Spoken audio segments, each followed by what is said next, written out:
우주 탐사하면 보통 뭐가 떠오르세요? 아마 공상과학 영화 같은 걸 생각하실 텐데요. 근데 있잖아요. 이제 우주는 그냥 영화 속 이야기가 아니라 인류의 다음 경제 무대, 그러니까 완전히 새로운 비즈니스의 장이 되고 있습니다. 자, 오늘 바로 그 엄청난 기회 속으로 같이 한번 들어가 보시죠. 역사를 한번 돌아보면요. 인류는 언제나 거대한 경제의 전환점을 만들어 왔어요. 예를 들어 19세기 산업혁명이 기계의 힘으로 세상을 완전히 뒤집어 놨고 20세기 후반엔 IT 혁명이 우리를 정보로 하나로 묶었잖아요. 자, 그럼 다음은 뭘까요? 맞습니다. 바로 우주입니다. 이게 바로 인류가 나아갈 다음 스텝인 거죠. 근데 왜 인류는 이렇게 끊임없이 새로운 개척지를 찾아 나서는 걸까요? 그 모든 위대한 탐험을 이끄는 근본적인 힘. 그게 뭘까요? 네, 바로 새로운 자원을 찾으려는 욕구입니다. 자, 여기서부터 한번 시작해 볼게요. 옛날 골드러시 때를 생각해 보세요. 수많은 사람들이 왜 서부로 몰려갔을까요? 또 탐험가들은 왜 그 추운 북극의 얼음을 뚫고 나아갔을까요? 시작은 어쩌면 순수한 호기심이었을지도 몰라요. 하지만 결국 그 여정을 거대한 성장의 기회로 만들고 새로운 산업을 탄생시킨 건 바로 거기서 발견된 자원이었습니다. 패턴은 늘 똑같았어요. 자, 바로 이 지점에서 우주가 왜 넥스트 프론티어인지가 명확해집니다. 우리 태양계가요, 말 그대로 거대한 보물창고거든요. 지구에서는 정말 희귀하고 비싼 금이나 희토류 같은 것들 있잖아요. 그런 귀한 자원들로 꽉 찬 소행성들이 그냥 둥둥 떠다니고 있는 거예요. 그럼 우주에서 캐내려는 게 금이나 다이아몬드 같은 걸까요? 만약에 진짜 가장 가치 있는 자원이 그런 게 아니라면요? 우주에선 우리가 가진 상식이 완전히 깨질 수도 있습니다. 예를 들어 16푸시케라는 소행성이 있는데요.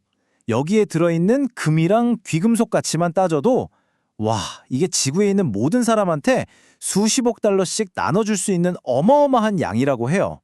정말 말 그대로 천문학적인 가치죠. 자, 그럼 목표는 명확해 보이네요. 저런 귀금속 덩어리 소행성을 지구로 가져오는 거, 이게 새로운 우주 경쟁의 핵심일까요? 근데 놀랍게도 그게 아니라는 겁니다. 진짜 중요한 보물은 따로 있어요. 우주 경제를 여는 진짜 열쇠, 그건 바로 물입니다. 좀 의외죠? 근데 왜 물일까요? 생각해보세요. 지구에서 우주로 뭔가를 쏘아 올릴 때 가장 돈이 많이 드는 게 바로 무게 때문이거든요. 물은 정말 무겁죠. 그런데 만약 우주 현지에서 물을 구할 수 있다면 이걸 분해해서 로켓 연료로도 쓰고 우주 비행사들이 마실 물이나 산소로도 쓸 수 있게 됩니다. 한마디로 우주 탐사 비용을 말도 안 되게 줄여주는 그야말로 게임 체인저가 되는 거예요. 자, 지금까지는 우주에서 뭔가를 가져오는 얘기를 했잖아요. 그럼 이번엔 관점을 바꿔서 우주에서 직접 뭔가를 만드는 얘기를 해볼게요. 우주에서는요, 그 환경 자체가 엄청난 자산이 되거든요. 한번 생각해 보세요. 지구에 있는 공장에서는 완벽한 진공 상태나 무중력 상태를 만들려고 정말 어마어마한 돈과 에너지를 쓰잖아요. 근데 우주에서는요, 그게 그냥 기본 환경이에요. 돈 한 푼 안 들이고 그냥 얻을 수 있는 거죠. 그러니까 지구에서는 없애야 할 장애물이 우주에서는 최고의 기회가 되는 겁니다. 이래서 기업들이 우주 공장에 그렇게나 열광하는 겁니다. 예를 들면요, 반도체 같은 초정밀 제품은 지구의 중력 때문에 아주 미세한 결함이 생길 수 있거든요. 근데 무중력 상태인 우주에서는 거의 완벽에 가까운 품질로 만들 수 있는 거죠.